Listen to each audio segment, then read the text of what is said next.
തത്തമ്മയ്ക്കുണ്ടൊരു പായാരം ചൊല്ലാൻ കൊയ്ത്തിനു പാടത്തു പോയപ്പോൾ കുഞ്ഞി തത്ത വിശന്നിരുന്നു, കൂട്ടിനുള്ളിൽ തളർന്നിരുന്നു.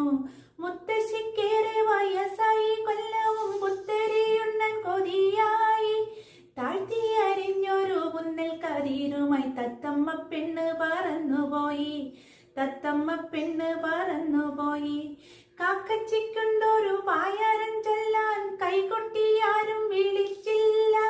കർക്കടകം വന്നു പോയിട്ടും ബലിയിട്ടൊരു വറ്റും താരായില്ല, ബലിയിട്ടൊരു വറ്റും താരായില്ല. പുത്തൻ കാലത്തില് വെച്ചൊരു പായസ വറ്റുമൊരാളുമേറിഞ്ഞീല, വറ്റുമൊരാളുമേറിഞ്ഞീല.